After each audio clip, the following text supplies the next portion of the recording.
farmer. Carissa. I love that, farmer and founder. I love that. That's awesome. Until you go to the bank, you have to say CEO. Until you go to the bank, you ask for me. I love it. Hey guys, my name is Q. I was like, wait, don't start. Okay, so that you guys are getting an idea of how this is gonna flow, like on that day. All right, Alright, are we ready? whenever you go, I'll start. Alright, guys, good morning. Good morning. I am Corissa Sutton. I'm the owner of Corissa Sutton Enterprises, LLC. I created this initiative, CSC Single Moms Homeownership Initiative, for single moms specifically. This is a DBA underneath my parent company. So, I will start by saying that when I originally started my company, I made it with heart, and I was the avatar. One of my mentors told me that start a business that you wish you had. So I created something that I wish I had. In this fellowship, I learned that that's not how you create. So everything in this slide is it's a reminder of what I've actually learned. So the problem that we are actually addressing is homeownership rates for the single moms in the Twin Cities is 20% below the baseline. Of 76,000 single mothers, less than 40,000 of them are homeowners. So this results in financial instability. It hinders their ability to create intergenerational wealth, okay? Our mission, honestly, is to empower, educate, and inform. That was how we started it, and that's what we're continuing to do. I learned outside of myself as an avatar that there is other moms who are just like me, but I also learned more about them. So I learned from Latoya that she's between this age, 32 and 38. She has about 2 children. She has a moderate income, and she's looking for stability, legacy, and self-sufficiency.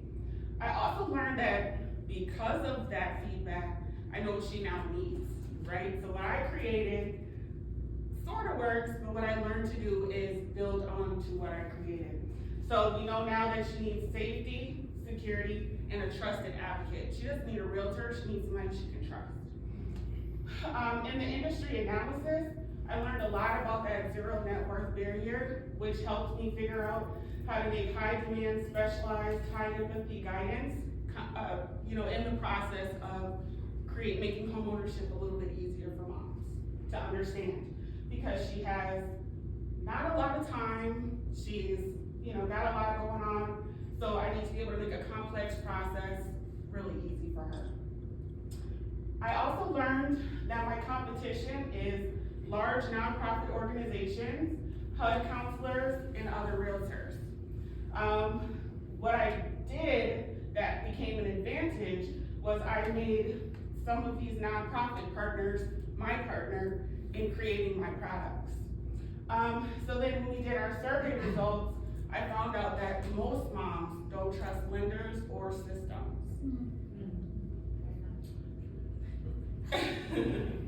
All right, so I have been in business for a couple of years, so I did the 5-year projection.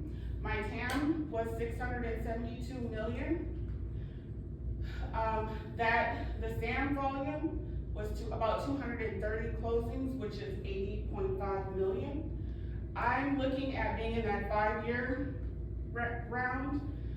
So at 23 closings, which is very small for a realtor, if I could just do minimum of that, which I will tell you guys I have done that and beyond, but I just don't know how to scale it. 23 closings, and that's capturing about 10% of this market. So really what I would like to do is touch about 50 to 100 moms. I'm somewhere close to that, but if I could touch that, that would be great. I surveyed about 14 moms. Some of them are in my current cohort pilot right now that I'm working. And I learned that they're looking for stability for their children. They want bundled, easy to read products that are quick, short. They don't have much time, so I learned to bundle up those things. And that their biggest fear is that they'll be house poor.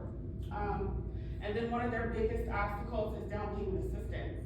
So how I combated that, again, was partnering with other organizations that can help with that. So that's kind of what we're talking about here. My values and my offerings, I pretty much my products. The product that I have, I am changing that. And I added into with the things that I've learned here. So I learned that, okay. All right, so this is basically to make, these are the products that I learned to create, to make down payment assistance easier. Also to make, it's gonna be like explainer videos, things like that, to make it short and easy and to the point, and also address issues after they're in the home so that they don't lose their home. And then finally, what I learned in this class is that it really stretched me to be a business owner already operating from hurt, and then coming in and having to learn to actually learn a client and then make products for the client. I had a time just trying to really put those two pieces together. And then that's it, that's my business.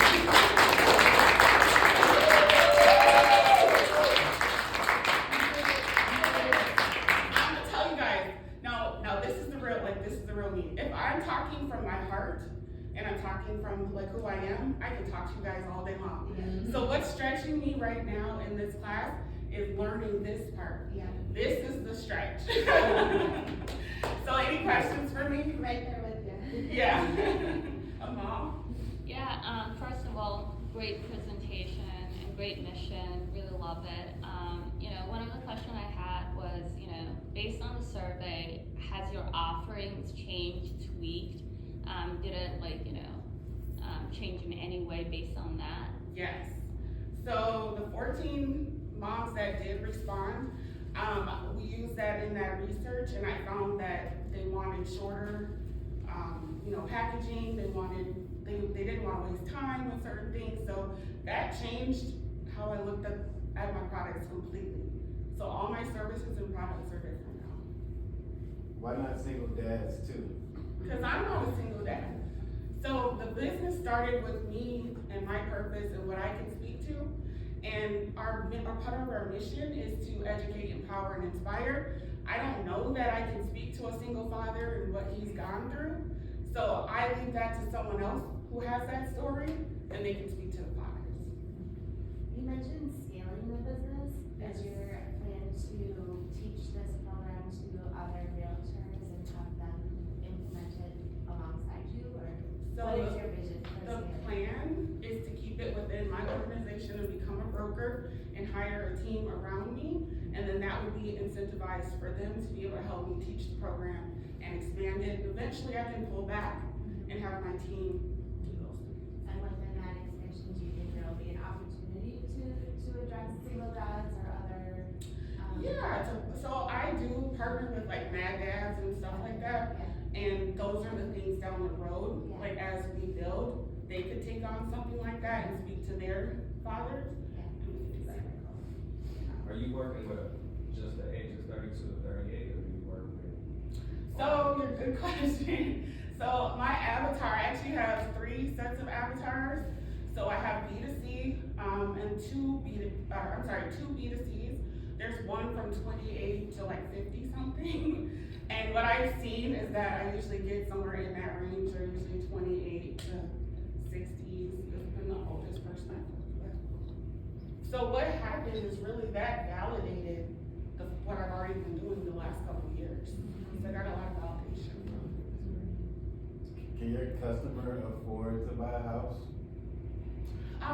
So we do look at income. Obviously, I'm still like every other regular real estate company in that sense, that we do look at income, but I also partner with organizations that make that easier, so down payment assistance becomes a factor, and then also looking at programs that are specifically designed for low income, like USDA, NACA loans, things like that. Really quickly, yeah, let's make it quick. Okay. My question was, because what you mentioned, you said you work with, like USDA and other federal agencies.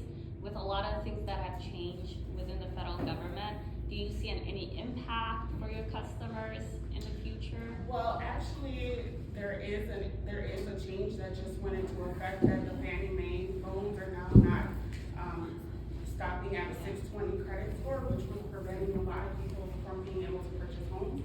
Now they're not using that as a barrier, so that actually opens up for my clients who are underneath the That's 620